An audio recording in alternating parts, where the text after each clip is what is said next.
tuning in to a segment of the Slumpbuster podcast. Be sure to leave a like on this video if you're thinking it's going to be Rams house this weekend against the Lions. And if you are thinking of a gigantic Jared Goff upset this week, make sure to drop a comment down below. Don't forget to subscribe.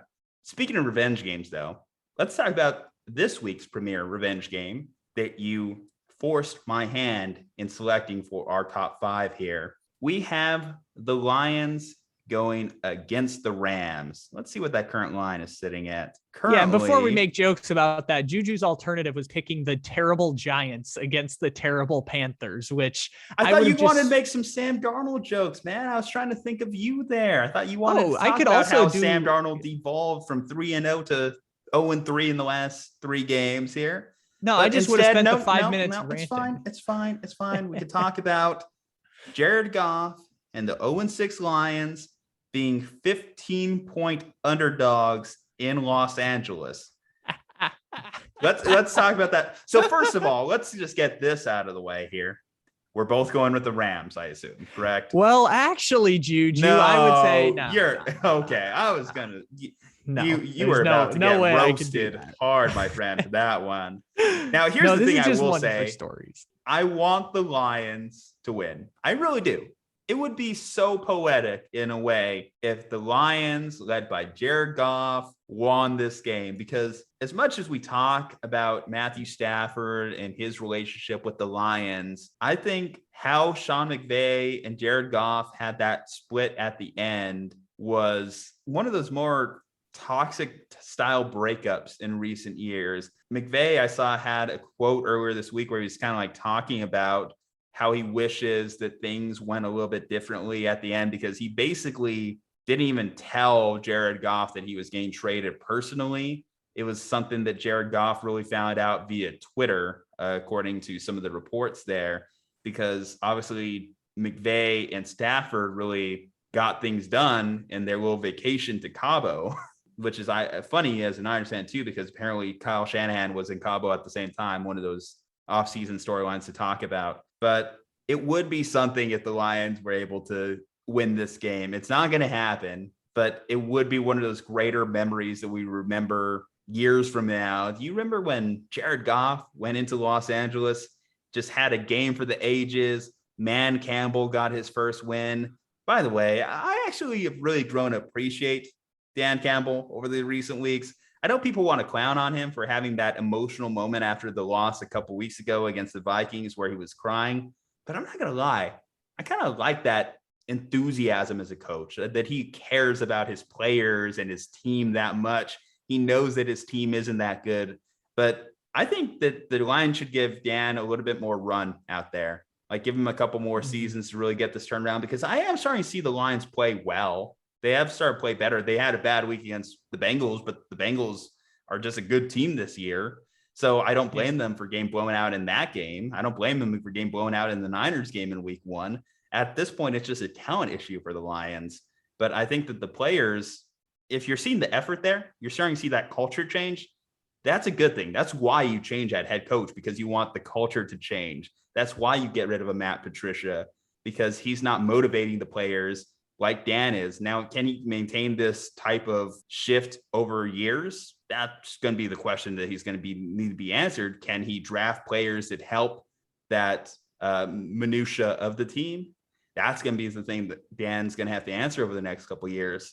But I like at least what I've seen from the Lions, even at 0-6 to this point. Your thoughts anymore on this game? Because again, it's more of a storyline thing than it is really an actual game preview. Yeah, I like the storylines more. You went into the game minutia a little bit, but the manliest thing Man Campbell has done, and Man Campbell is more of a man than all of us, I will say that first and foremost here. The manliest thing he has done is cry after losing to the Vikings, because real men show their emotions. But Man Campbell this is kind of the best case scenario the Lions could have, is us thinking and universally thinking they're like the best bad team in the NFL, while also being the only winless team in the NFL. Because what is going to be more memorable down the road? Is it that one victory because Alexander Mattison fumbled the football, or is it going to be the number 1 pick, Kayvon Thibodeau out of Oregon? ending up in Detroit silver and blue. Like, I think this is the best case scenario you could have. They're doing tanking correctly. The team was designed to fail this year. Man Campbell knew this when he signed up. I think Holmes is the name of the GM, Brad Holmes. He signed up for it when he got there. The team was going to be bad. They were going to lose a lot of football games. And at this point, they're doing a tank correctly compared to, like the Eagles, who are actually pretty good. I think the Eagles and Lions are probably fairly comparable, but the Eagles would have like the number 8 pick and the Lions would have the number 1 pick right now. And so it's working out okay for Detroit. Losing is not a huge problem right now.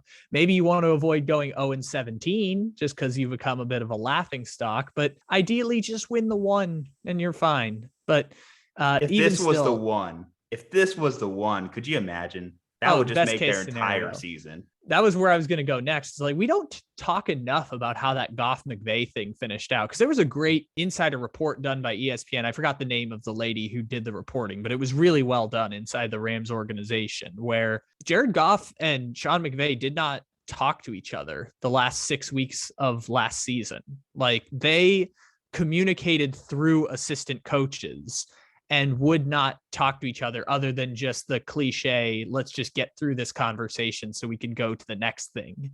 Like, they were totally at odds with each other.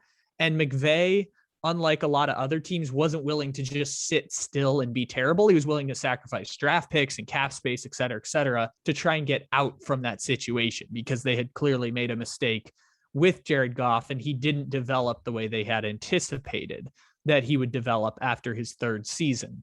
Jared Goff, I think this year has like an 85 passer rating, which is slightly below league average. I think Jared Goff is still, for the next few years, a guy who terrible teams can use as a spot starting quarterback.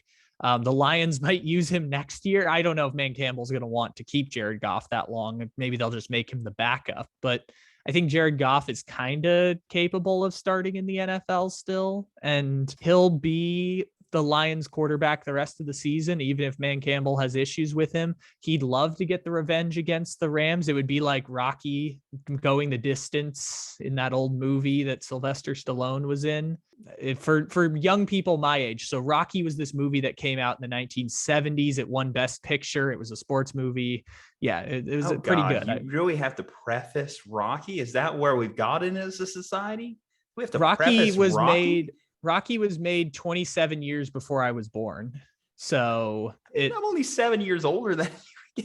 Man, exactly. You're making me feel ancient here saying Rocky's that old. God. Oh, Rocky. Sylvester Stallone's in his 70s. Like, of course, that movie is super old now. Yet we'll still expect Rocky 8 on our table by next March.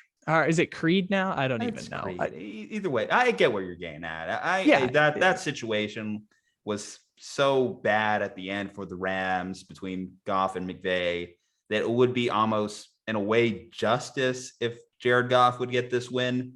You kind of feel for the player there, because I think Jared Goff performed admirably for the Rams in the last couple of years. Obviously, there was a playoff game where he played through it hurt, played through a win hurt. And I think that shows a lot of character for a guy that's reputation has just been kind of thrown under the bus, essentially, with this trade.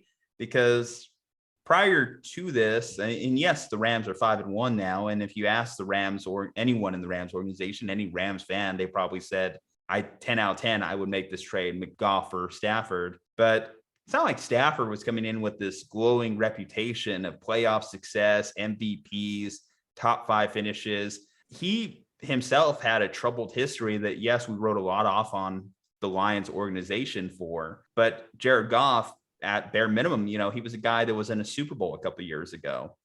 Mm-hmm. So you're trading, in his mind, you're trading me, a guy that took this team to the cusp of the promised land, was within one possession, one score of winning the Lombardi, for a guy that hasn't even made it out of the first round of the playoffs.